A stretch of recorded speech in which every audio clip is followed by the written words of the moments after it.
It's the first time that you see a frontier model which is able to be open sourced both in model weights, but also the data, the training recipe, and so forth, so that people can really take it away and reproduce it. Large language models have revolutionized many industries already, but there's a growing sense that in order to make the next leap in intelligence, AI needs to gain an understanding of the world. Consequently, world models are being hyped as the next big thing. I want to know what the use cases are and where you can benefit from using them. So world model is trained on more than textual data, but also image data and other sensory data. It's actually a simulator of the real world, of the physical and social world, where agents can learn autonomously and perpetually. We're not building a predictor.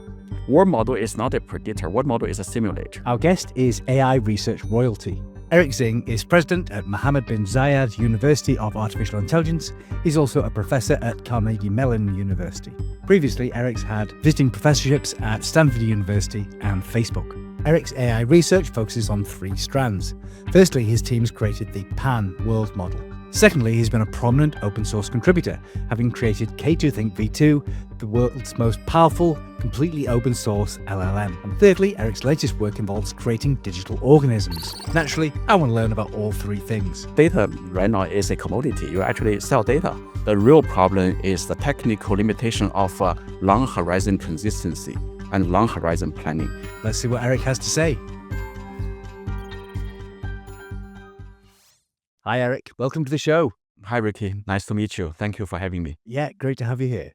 Now, I want to start off by talking about world models. And there have been a few prominent experts like Jan LeCun have suggested that these are the next big thing after LLMs. So world models going to be the thing that takes us to AGI. First of all, AGI is a very, very ambiguous buzzword that many people refer to different things. So I'm not sure I know the answer that you ask, that word model alone is going to take us to AGI. In a recent conversation in WEF in Davos, I kind of break down intelligence into multiple levels, and where you can see, word models as well in the middle. So what currently the large language models is delivering, which we see, to be amazing, like solving very fancy math problem, engaging in very, very intense and clever conversation and so forth. I call all those intelligence to be book intelligence, which basically draw knowledge and insights from written materials produced in history, but also deliver, that kind of outcome in text. But on the other hand, if you want to do real world things like pour a coffee into this cup and navigate in the real environment and plan for complex missions and so forth, you already go beyond book knowledge, because you need to put those plan and reasoning into action.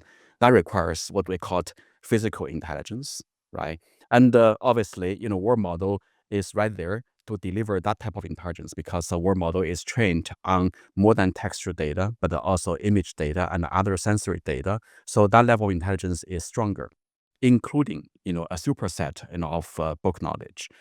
But then beyond that, why we need a word model? Well, it's actually a simulator of the real world, of the physical and social world, where agents can learn autonomously and perpetually by, just like you send a pilot into a flight simulator. So word model is basically providing that. It is not going to deliver you all you need, but it will give you the experiences that an agent can learn, experiences from. So that level of intelligence is a different one, which I call social intelligence, because now agents, need to know skills, but also need to know boundaries of their skill. Who am I? Who are you? How can we collaborate? How can we divide the job among different people so that we can, together, jointly finish something bigger than every individual? So that level of intelligence is what I call social intelligence, which is really behind a new generation of agent models that is different from what we call now the agents, which are autonomous scripts, accomplishing fixed tasks. After you have the agentic intelligence, there is yet another level, which I call the philosophical intelligence, which means that the agents start to develop their own curiosity, ask their own problems, and having this drive and maybe even the reward of solving those problems, like we do as a scientist in discovery and so forth. And that requires all the level of intelligences I just said before. Maybe after philosophical intelligence, I kind of can see what maybe an AGI would look like. So, does what model leads to AGI? Well, I believe it is a essential step, but still not enough. Well, that's a really great hierarchy. I would say it's something I've not heard before, but certainly the idea of being book smart is, I guess, it's a common plot line. I think in Hollywood movies, you have someone who's read a lot of books, and then you throw them into an adventure and they can't cope. But Exactly. Yeah. so that's interesting. So the next level up is physical intelligence. So I presume is this mostly robots are we talking about, or are there other use cases here? Yeah, robot is a major platform, but you can imagine even developing personalized games and metaverse experiences also requires that level of physical intelligence because you need to simulate the physical world, very very faithfully and creatively, and also with infinite complexity, so that without going to the physical world, you can already start experiencing all the possibilities. I call this a environment for thought experiments. In fact, when people do reasoning, very often time not through optimization, but through thought experiments. We just imagine different scenarios. We have our mental world model that could give you the outcome of a complex sequence of actions that you would like to perform in physical world, but you don't need to go there. That's why, we're training the bots which are supposed to be landed on Mars without going to the Mars, right? So the world model basically gives you that possibility. It is a simulator of all possibilities conditioning on actions, or situations. So it could be in a digital, virtual, or cyber environment. Also could be in a physical environment. I think robot to really develop their true general purpose physical intelligence needs a world model. But even people, when they want to train themselves for a complex environment, they would also use a world model without going to the real environment. Okay, that's interesting. So, I mean, you got the sort of the real world physical environment, that's the robots, and then you got the virtual environments, that's games, that's the metaverse, things like that. So there's a choice there. What sort of state, like, what does the cutting edge look like? What's the sort of fanciest world model capable of at the moment? Yeah, so you mentioned about Yang Kung's model, and there are a couple of others out there, like the model behind the Genie is also, in my opinion, a world model. All these world models give you the impression that they can generate scenarios in the physical world, some through pixel manipulation, and you don't actually need to understand the world. You can still generate pretty videos, give you this kind of the feeling of having the physical knowledge. If you want to put actions in the middle and start to steer this physical world, you will tell the difference. Some world models are simply not able to take in arbitrary actions in a steerable way and leads you to the outcome that caused by your action. Some are able to. I would say right now there are still a lot of disagreements even on what is a world model. Most of the world model, the so-called world model out there, only generates videos and also short videos, which are maybe 60 seconds or 2 minutes and so forth. It's not because of a memory boundary or compute boundary. The real problem is the technical limitation of long horizon consistency and long horizon planning. Because, for example, you can play with the existing video jam models. You say, I look straight ahead, and in 5 minutes, I turn 360-degree and show me what you see. You may see a different thing already from what you start with, because to maintain consistency in 5 minutes when you turn around is actually, a architectural problem.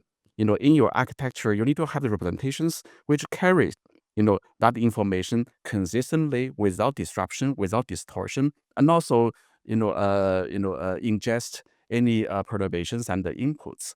And the right architecture right now are still being developed. You saw, for example, one proposal proposed by Yang Kun called Japan, the joint embedding predictive architecture. I recently had a debate with him, right? Because I have my reservation about that architecture. That architecture basically say that you need to do reasoning only in the latent space. And also you verify your reasoning also in the latent space, meaning that you only do thought experiment without ever emerging into the real world, which to me is a very, very problematic architecture. The real world gives you the opportunity to correct, to calibrate. But why that's the case? Because coming back to the real world needs a cost. It increases the computational cost whenever you reconstruct what you see in real world. Especially, there has been argument that it is not necessarily even possible to reconstruct every details in the real world. And therefore, joint embedding is a cheaper and cost-effective way of doing something. But on the other hand, is there a different way of doing a closed loop inference that you take information from real world and go back, but without necessarily all the pixel level details? That basically leads to a representational question. How do you represent real world knowledge using proper encodings? The architecture that we propose, called the generative latent prediction architecture, is using a generative framework which allow different level of abstraction and granularity to be reconstructed and compared to the real world.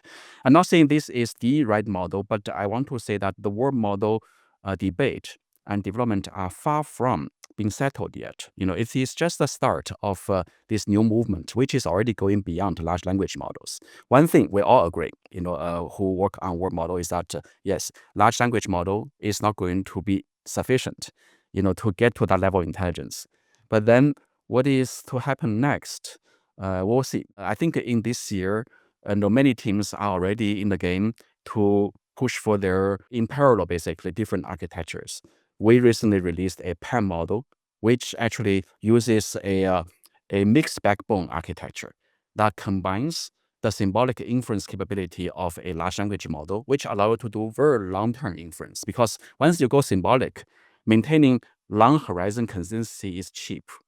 But on the other hand, it doesn't give you the pixel level resolution fidelity. So on top of that, we have a diffusion-based backbone that is going to do this more reflective, more high-resolution, short-range consistency inferences alongside the symbolic inferences. So this is a joint architecture that is very different from what we see in other paper, which of course makes the computation a little bit more difficult.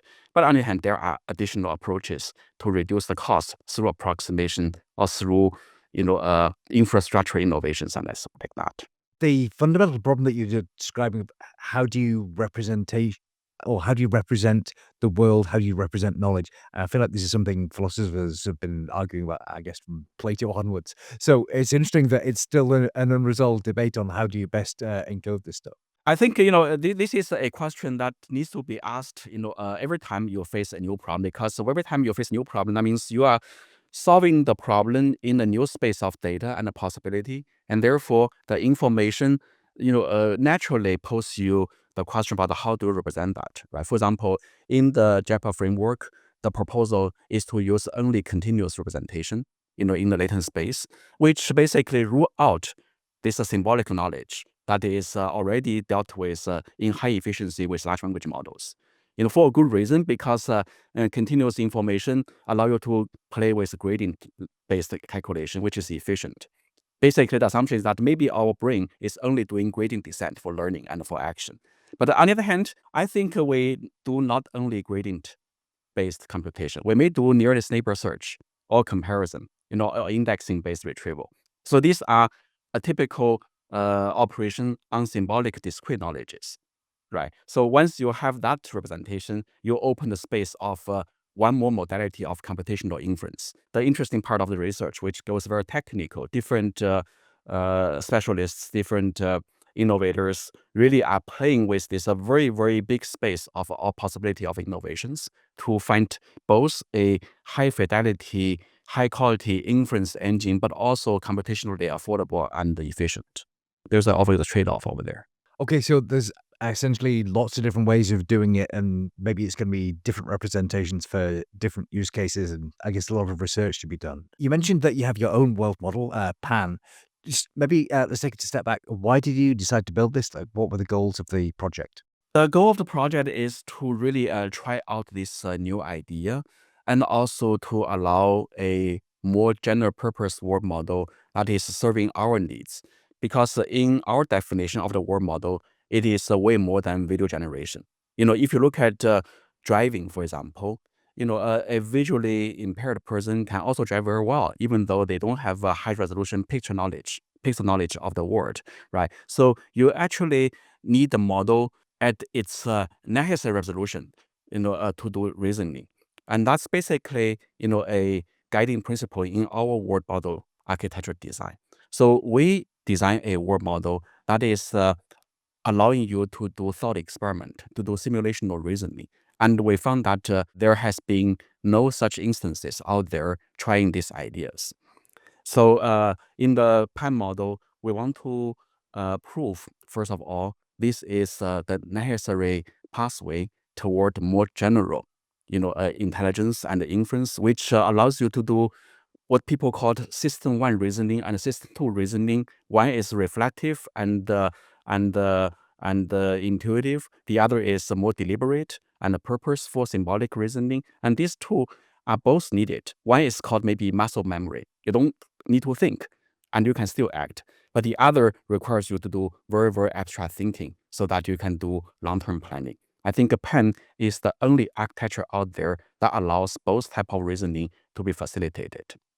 And also, our PAM model benefit from our very own development of the large language model. So different from the Yang LeCun's architecture, we don't necessarily dismiss large language models. Okay, we think large language model is not enough, but it's also useful because we use that as a building block inside the word model to cover a part of the reasoning task, which is a long-term symbolic reasoning. Therefore, we actually have our own, backbone large language model trained from scratch from other projects. So we have a very good ecosystem, unlike many other developers, where we can be self-sufficient, in providing all these different building blocks. And when we find, deficiency and flaw, we can go back to this model and retrain, or augment. This is very different from taking, for example, a QoM model or some other open weight model, plug them in, and just use as what it is. In our case, we have a more systematic and holistic approach and opportunity to get everything right. Okay, I like what you said about there being a difference between muscle memory and having to think abstractly about and reason about things. I suppose that's the way humans do this as well. It's like sometimes you can do a task and you don't need to think about it. It's just something you've Exactly. learned and you're straight away there solving it. Okay, so do you want to talk me through more about like what goes into this model then? So you said you've got a large language model in there. What sort of data goes into to train a world model? So it is not trained at this point monolithically in one shot, right? So the model divide into different modules. You have a visual language model as a encoder to basically ingest the real world signals, be it visual signals, or textual prompts. They basically turn these signals into some later representations, discrete or symbolic, that can be entering the reasoning backbone.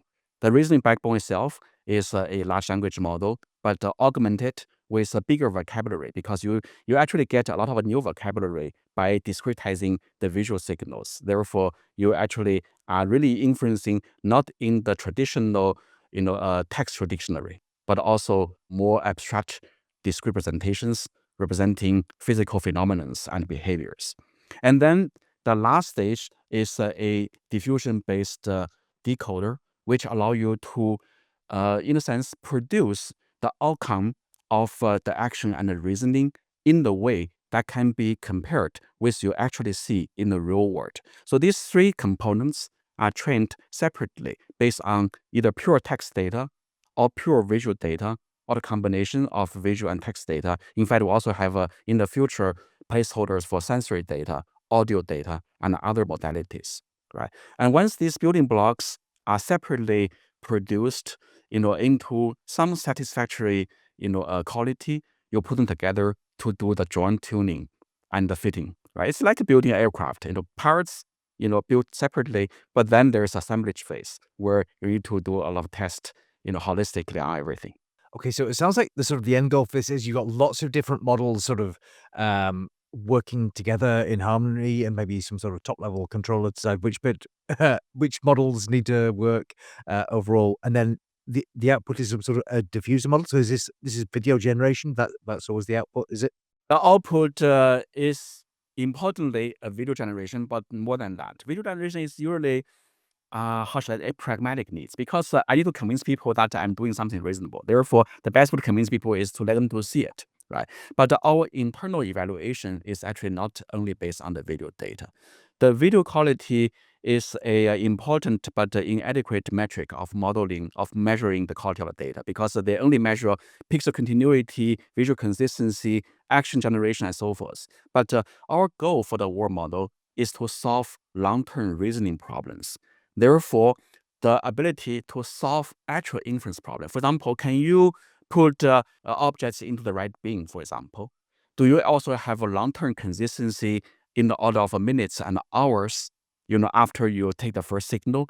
So these type of measurements of performance are not done in the video space, because you cannot generate hours of videos. In fact, it's useless to generate that many. We actually directly take latent representations, and decode them in proper form to measure the quality.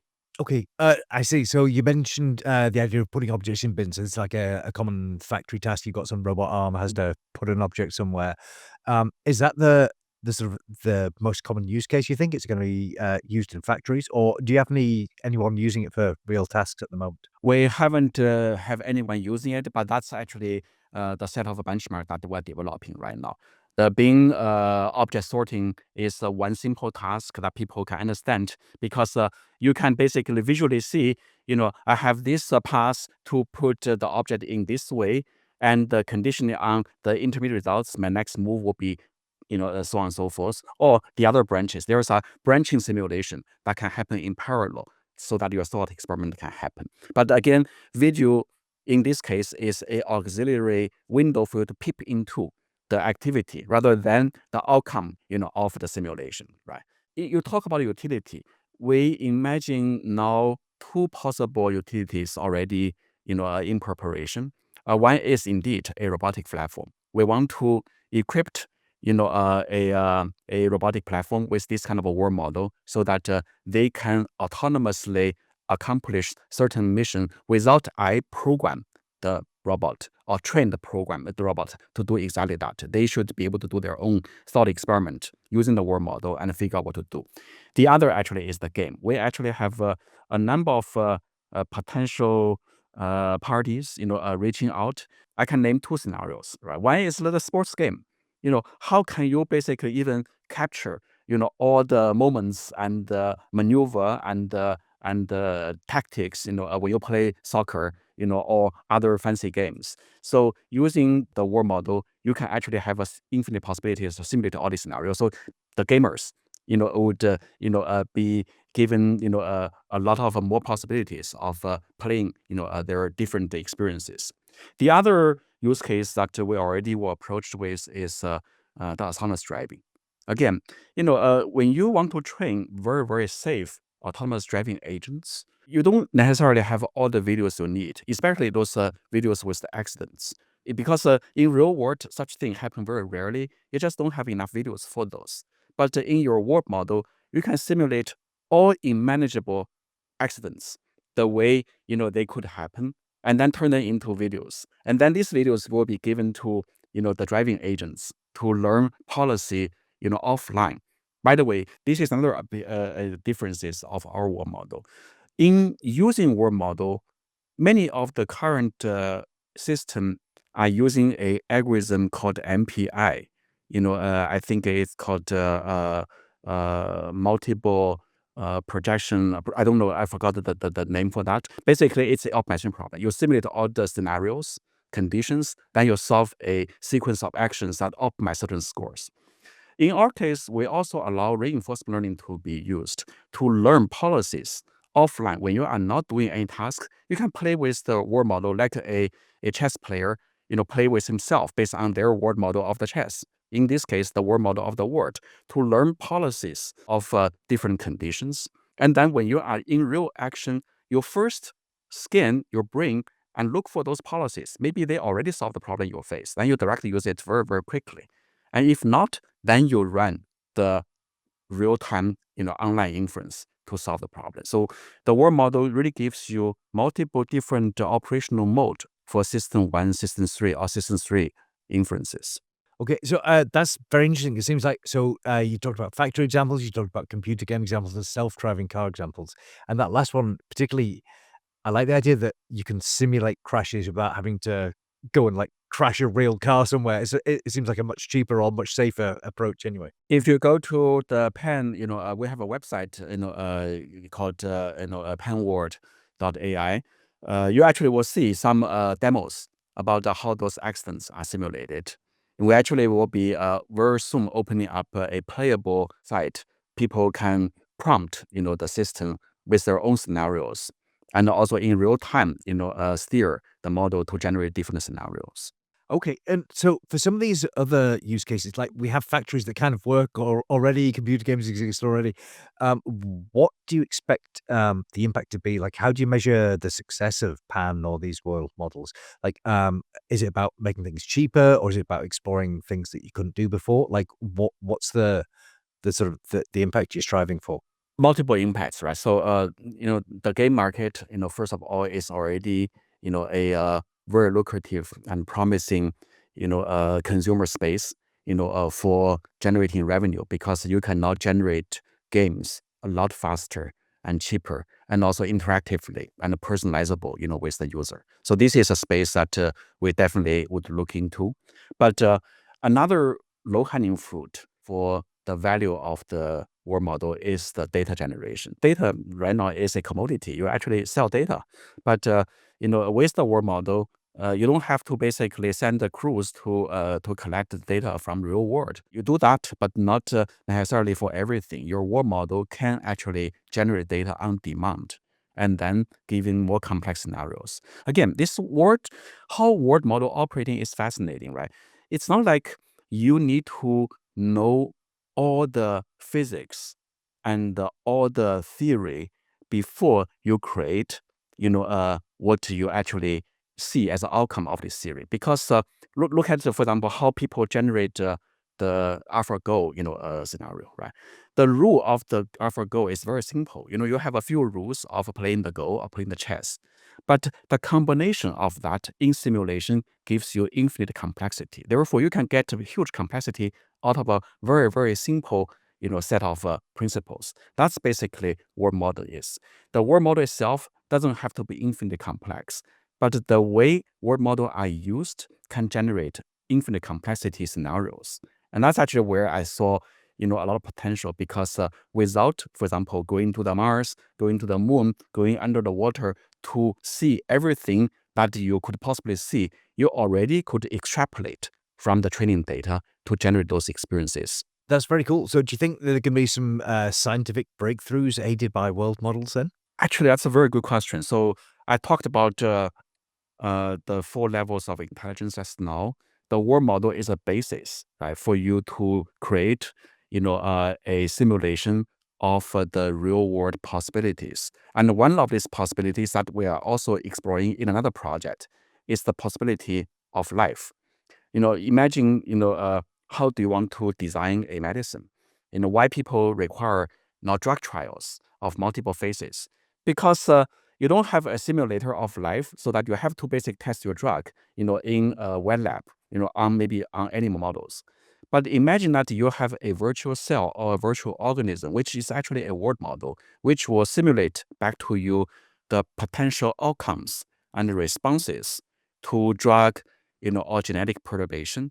Then you actually could shortcut a lot of the wet lab and the physical trial and experiments for drug validation. So this is where I see a immediate possibility of a breakthrough in the science, because you dramatically reduce the risk and the cost of scientific experimentations. Okay, that seems very cool. I mean, certainly there are so many different simulation type problems where the computational space is just incredibly huge. And having these world models, I guess, if you can reduce the time to run these things or the cost to run these things, then yeah, that's definitely going to help with breakthroughs. Now, you mentioned AlphaGo a few minutes ago. Now, I remember there was AlphaGo was the first sort of champion Go player model, but then there's also AlphaZero, which was kind of the same, but it wasn't taught the rules of Go. It learned them itself.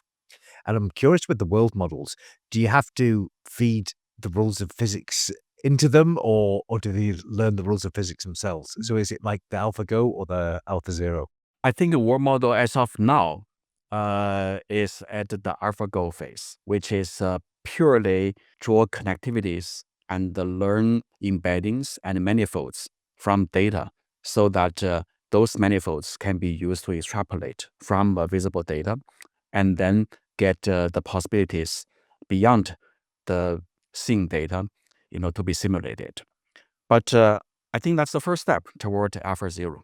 Because once you have this data or this capability of a simulation, you can always go backward from what they simulated and start to trace off, how those outcomes are produced and start to examine basically the thinking path, in those models, and some of which may actually reflect a physical law. So I think there is a potential, to reverse engineer some of the simulation results within a world model, and then hopefully helping you to discover, the real physical laws out of it. Again, I'm not sure I'm speculating on that, but I think this is a natural move people would do next time.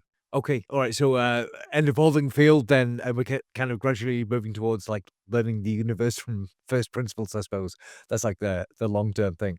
Um, okay, all right. So, I'd like to talk about your LLM as well. So, of course, you've got an LLM called let me get the name right. So, it's K2 Think V2, K2. not to Yeah. be confused with Kimi K2 Thinking. The names are very close, so don't get those two confused. Anyway, tell me about K2 and what the goals were around this and how it's different from other large language models. Yeah, so first of all, we started the K2 series even before the Kimi started their K series, because they already are going beyond the K2 and call it K2.5 or 3 or whatever, because the K stands for differently, right? In our case, the K2 refers to that mountain, that very difficult mountain in Kalakaran. Originally, the goal is to build a very, very open implementation of the large language models in the academic way, so that the community can actually reproduce our results and can study that, and then promote the field of large language model to be more transparent and also more rigorous and maybe more safe. Because once you expose all these issues, there are more opportunities for people to look into it and make it close the loopholes and discover any problems. But as we do, more and more on this, we also, realize that on the one hand, you need to be scientifically rigorous, transparent, and willing to share. But on the other hand, you need to first and foremost be performant. If you have a weak model that is not as good as the industrial front runners, nobody is going to use it, even though it is academically, a interesting, a project, to play with. And that basically leads to continuous versioning, of the K2 model. We took two parallel approaches. One is, of course, to keep building the base model, which need to be done from scratch. And it's a long-term, expensive, and also not necessarily, a high reward project, because beating those frontier models, which are orders of magnitude bigger than us, is very difficult. We don't have that much resource. All we can do is to do a mid-sized model that is adequate, for that level of task. On the other hand, there are special interests in the UAE community and also in my university on advanced reasoning, such as mathematics, such as IQ, games and so forth, where you need to use strong base model, but also do a lot of post training, long train of thoughts, reinforcement learning, and in the inference time optimization, many other techniques that is specially designed, on strong data to enhance the post-training capabilities. So we, want to establish also, our track record, in both track. and also to test some of our new ideas in both pre-training and post-training. So these two things go in parallel. Our K2 Think last year first release was actually based on a commodity open weight model, which is the Q1 model. We use it and we do post-training on that, which bump up the score 30 or 40 points, which get us into the first tier, comparable to, the DeepSeek models and a few other frontier models. And then later last year, when we finished our base model training of the K2, we actually replaced the Q1 with our own base model. And now the K2 Think V2 is a 100% sovereign in-house built model from, head to tail, with our own data and also our own capability.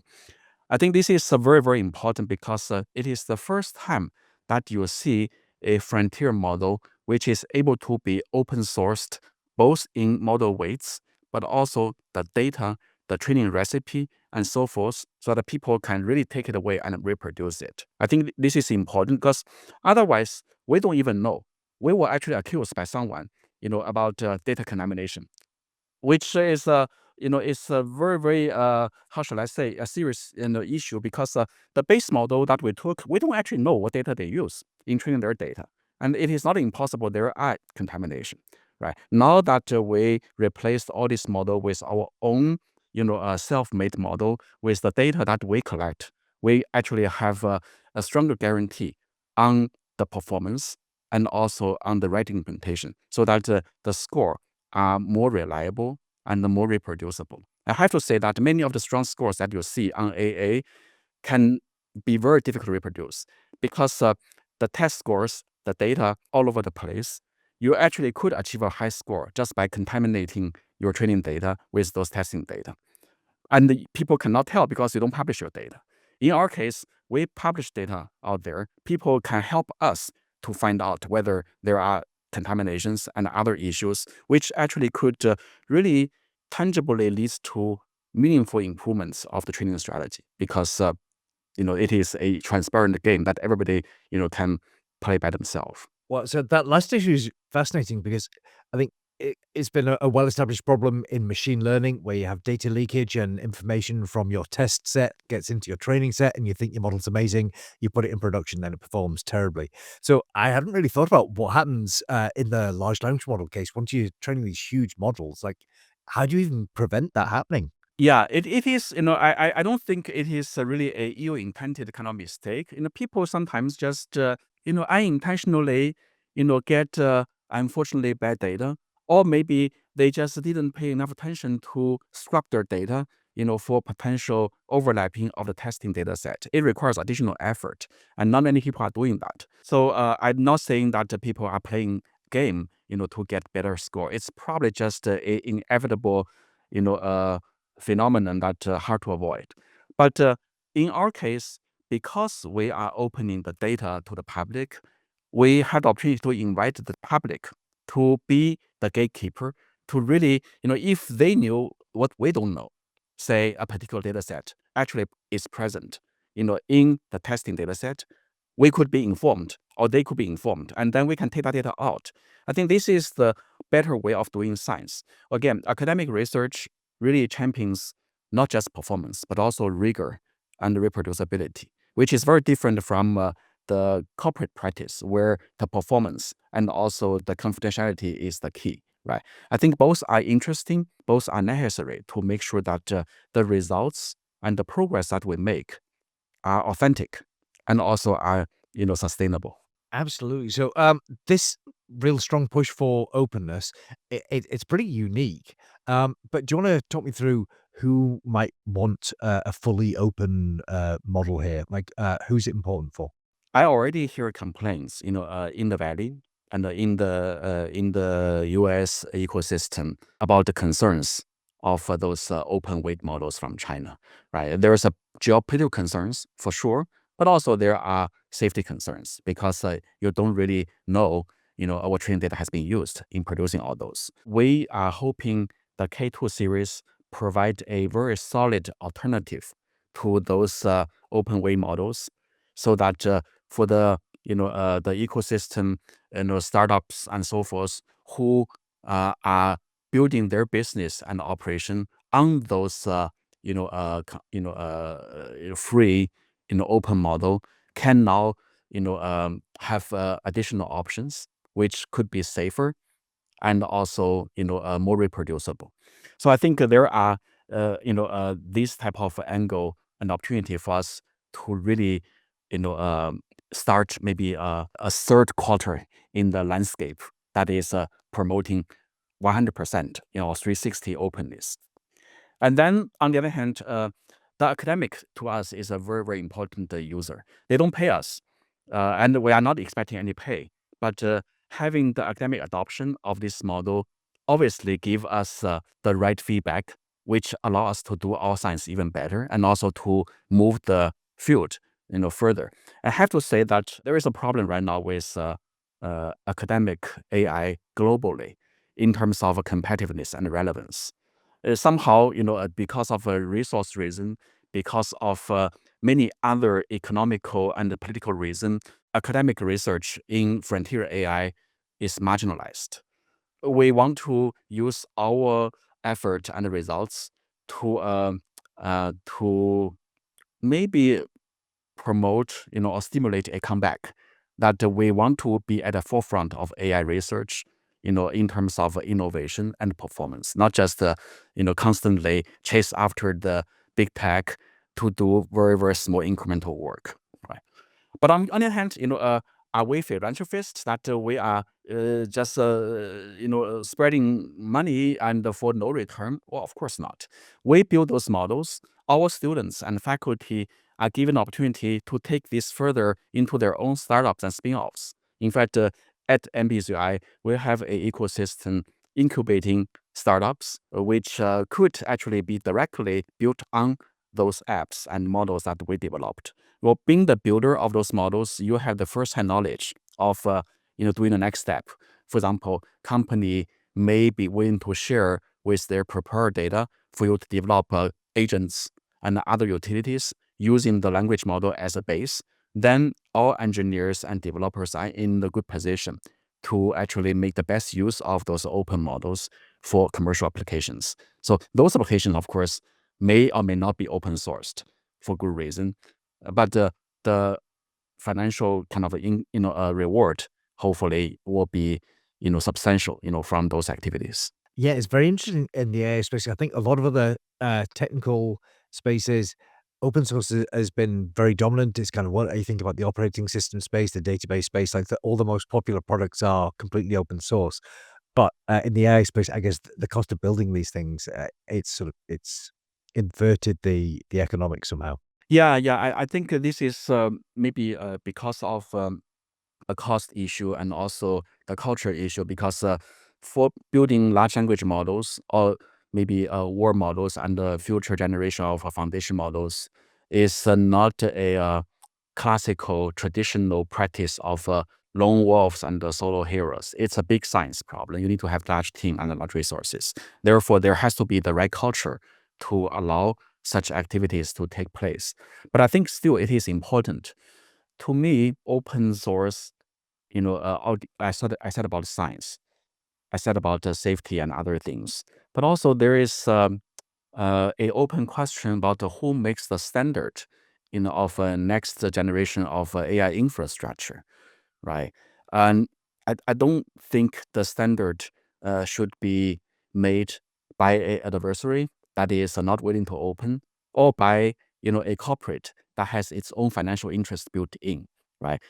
Having a true open environment allows the community and the academic to be part of this standard making practice, and which will lead to obviously better and more robust standard. Absolutely. And I suppose there are ways of, well, one of the most common use cases for doing things with your own AI is going to be things like fine tuning and adding in your own data sets, adapting existing AI models. And it feels like with an open source model, that's going to be a lot easier to tune to your own needs, whether they're commercial or academic. Yeah, absolutely. That's also why we intentionally started from mid to small size models, which is a lot easy for people to adapt and to take further for the next phase of post training and fine tuning.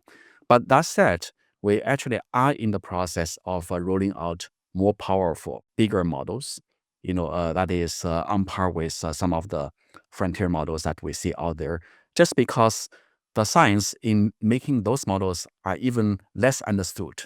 And nobody actually see how those things are made. In our case, we do see the opportunity and the need to, first of all, learn this experience based on our own exercise and the production, but also to share this knowledge to invite kind of more activities and study into this topic. Okay, and how competitive are you with these closed source frontier models? Like, how close can you get to that top performance? I'm very optimistic that whichever model we're going to release, there will be the SOTA or close to SOTA in that size band. For example, our K2 model, K2 V2 that we released in December is a 70 billion parameter model. It is one of the best 70 billion parameter model, and maybe sometimes even better than the below model slightly larger. The next model we are going to release are likely to be a 400 billion parameter model. I think it will be among the best in that size band. Again, the recipe, of training models, in a sense, is known to many people already.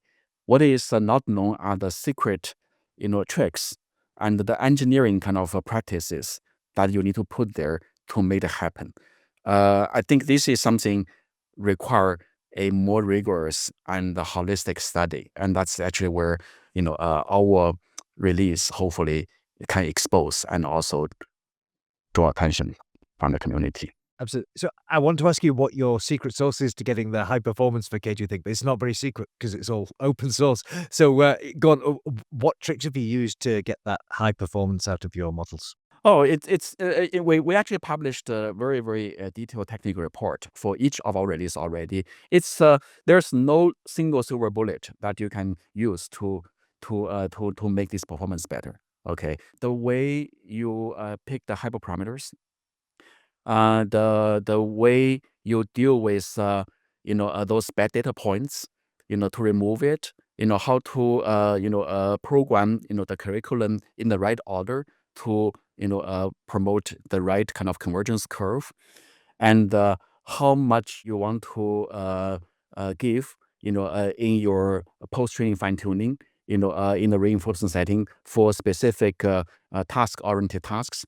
There are a lot of little tricks that requires both experiences and also a good feeling about the dynamics of the curve evolution. So that's exactly why my team alone isn't enough to extract the rigorous science out of it. All we can do is to now publish all these logs and checkpoints and the intermediate results in public so that the whole community can jump onto it and study it. That's not fascinating. It sounds like there are still maybe more optimizations you can make to your existing model. It just needs people to dive in and make changes. So for anyone who's interested in working on this, like what can they do? The LM, production right now, it's still like the old school, workshop violin makers. Different master have their own tricks. It's not, a open, transparent science yet. I think we still have a lot of room to understand, how the scaling law behaves, when it stops, and when to put more data and change architecture. This study, right now isn't, active enough or rewarding enough, to produce, guidelines and principled kind of, recipes, for the training. And so I think in the next few years, when the spearhead is moving toward world models and the fancier agent models, the understanding of the LM model, LMs, it won't stop. They will actually produce, more fundamental principle knowledges. Okay, so it sounds like there's lots of work to be done. If people are interested in contributing to this, is there a way they can get involved? I think by making the model open, the the involvement is already made easier. If they have a reasonable amount of resources, definitely they can just download those models and download those checkpoints and study, the data, or maybe to build their own application on top of it. On the more kind of proactive stimulation or promotion of the involvement, we are still looking into the opportunities.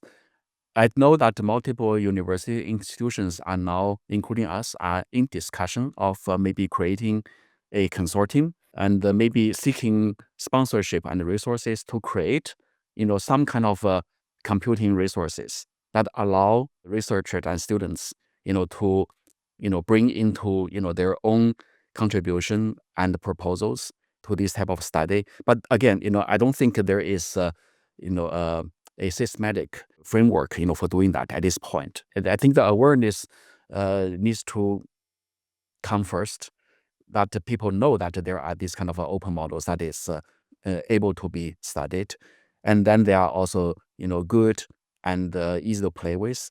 I think this year we will see multiple efforts, toward promoting this kind of awareness and also more general practice, and we'll see, whether there are, additional donors, or government efforts, putting into this effort. Okay, wonderful. So it sounds like at the moment it's just a case of try it out and see what you feel, see if you get good answers, and maybe give some feedback to you or to your team. All right. Now, before we wrap up, I'd love to talk a bit about your third strand of research, which is around creating digital organisms. Can you tell me what that involves? So I briefly mentioned that just now, right? So the digital organism could be viewed as a special type of world model that is built on biological data with the goal of simulating biological possibilities, not physical world possibility. Well, of course, biological world is a part of the physical world, but very specialized.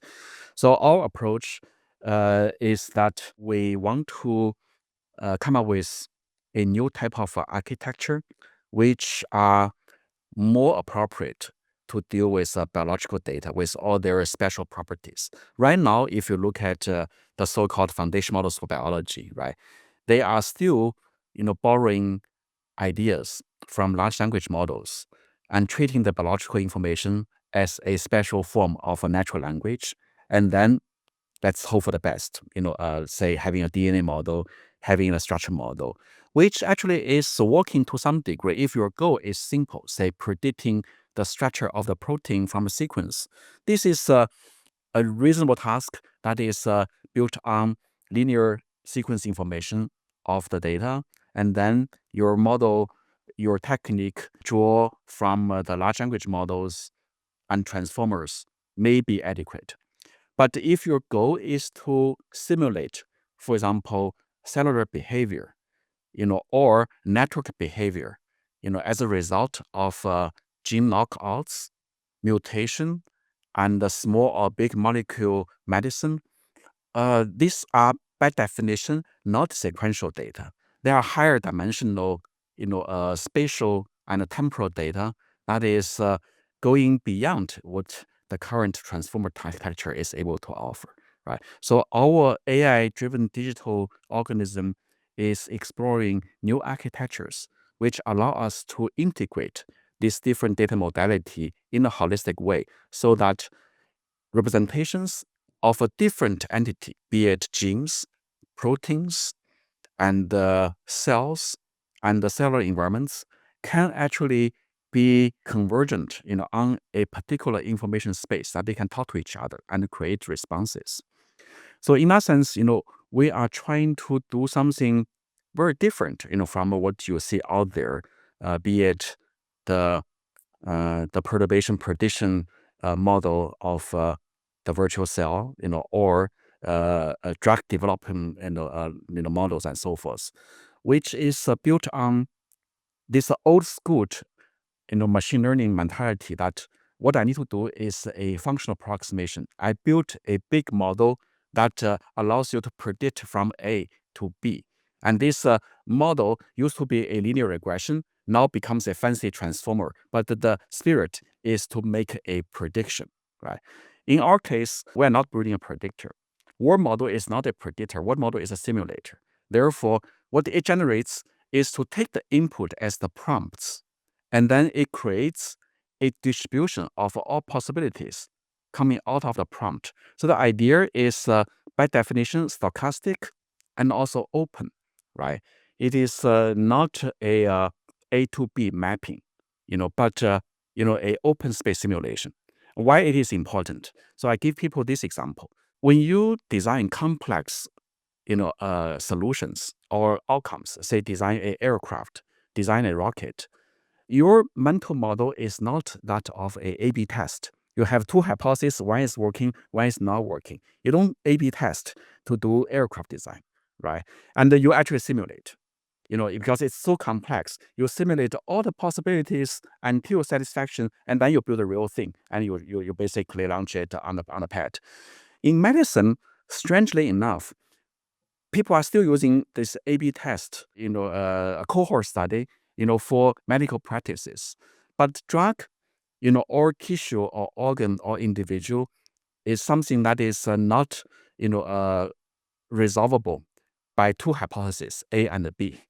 That's why, our approach is to build, this digital organism using the word model principle so that it takes data from all different modalities, sequence, structure, network, and image, so that they can give you a holistic representation of what a cell, what a tissue should truly behaving. And then based on that, simulate the outcome, with whatever prompt people will come up with. Okay, that's really interesting. I've not really thought about the idea of, I suppose, like when you think about drug development, it's either the drug works or the drug doesn't cure people and it gets approved or not. So it's still like A/B testing mentality, but actually, once you start, if you're involved in drug development, you probably want to start thinking about simulating the possibilities. Yeah, I used to tell people. I used to tell people a funny story about what we see as the future of drug development versus what is happening now, right? So yeah, people are now using AlphaFold and others to already develop protein drugs. But then what happens to the design? That they enter back into the older pipeline of trials and so forth, right? This whole multi-stage trial process is actually a very ancient practice developed some decades ago before we even know DNA, before we even know AI. So in a sense, you imagine that, a horse wagon, which is an old, antiquity transportation tool. Now you replace the horse with a Boston Dynamic bots. Well, you have a fancy thing in the middle, which is the AlphaFold, but the whole thing is still a horse wagon, right? What do you, I think the right thing to do is to not ask whether this whole framework, this whole process is even correct, right? Because if you have the ability to simulate a digital organism, or a cell, then your trial shouldn't even happen in wet lab or in test tube. Your trial should primarily happen in a computer with a simulator. That's how people develop, for example, nuclear power plants and the silicons and the chips and so forth. But in biology, that level of a simulation is not happening yet. So that's where we see the virtual cell digital organism project that we're pursuing in GenBio.ai is truly disruptive. It's very, very different from any of the existing drug design company, which is to put their Boston Dynamic dog in the middle of the horse wagon to replace one slice of the process. We are trying to now reimagine the whole process. Wow, that's a hugely ambitious goal. I guess the question is like, how close are we to having all this work? Like, what sort of simulations work? What's still to be done? It seems to be complicated, but you can start from something modest. For example, simulating a single one cell, right? And that is something you have to do anyway, because with all these cellular knowledges, it is the best way to put them together to basically demonstrate, what is possible. Our plan, and in fact, we are in the middle of developing a first version of the virtual cell, which hopefully will happen in the next couple of months, which is, you can imagine that I call it to be the Wright brothers aircraft. Well, the Wright brothers aircraft is really, really, primitive. It is, using very, very cheap material. It is only, taking off and fly for like, I don't know, half a second, half a minute, and 100 meters. But the moment people see it, people know that it is not a car. Okay, it is not a horse wagon. It is something flying in the air. Then only a few years later, people are already using the aircraft to do their battle, in World War I. So once you see the prototype, the next iteration will be extremely fast. So this year, we're trying to roll out the first prototype, which is a virtual cell that is able to give you limited simulation of the outcome based on, let's say, 20 prompts that you can come up with. Knock out a gene, put a little compound, and maybe heat it things up, and let's just ask what happened to the cell. And then also make the cell very simple. How about just a liver cancer cell, or a brain cell, just very limited definition.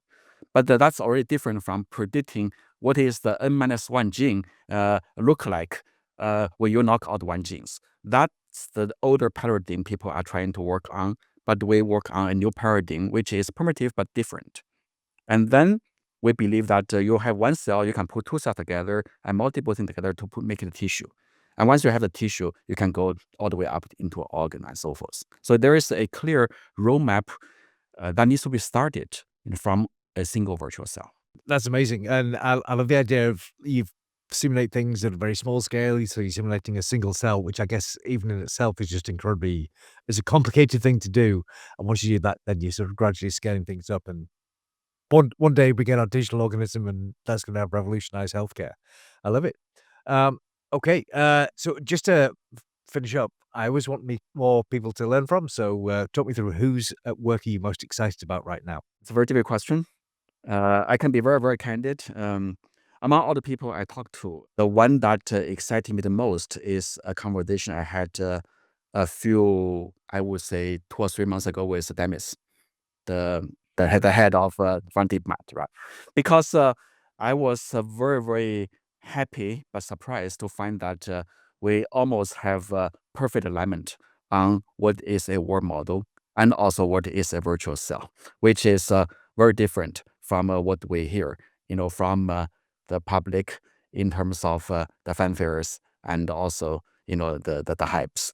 He had a very, very grounded but sophisticated view, technical view about how they should be built and also, how to test them. I actually feel very excited about his vision and also feel quite intimidated by that vision because we need to also move fast. Otherwise, we are not going to be able to make our impact, if we cannot deliver our results fast enough. Absolutely. So it's interesting that you're kind of aligned with Demis Hassabis about from DeepMind about the state of biology, because of course he won the Nobel Prize for his work with AlphaFold and the protein folding. So his vision and his team, is ahead of the time, compared to many of the other. They don't say much. And I believe, but again, my personal opinion is that what they show, what people see, is already quite a few months, if not years, behind what they actually have, in their chest. So I wouldn't be surprised that they have something fancier and disruptive, coming out in the next few months. Okay, all right. Well, I guess if you're trying to compete with that, then it's a big, Well, a big challenge. I wouldn't put myself in that position. I think it's almost like a confirmation about the way that we are pushing. It's good to have multiple teams on very similar topics, and we can compare notes, and also we can cross check each other. That's very exciting. Absolutely. I mean, certainly it's such an exciting time at the moment with all these kind of new developments. So it's been a real pleasure to talk to you, Eric. Thank you. It's a pleasure.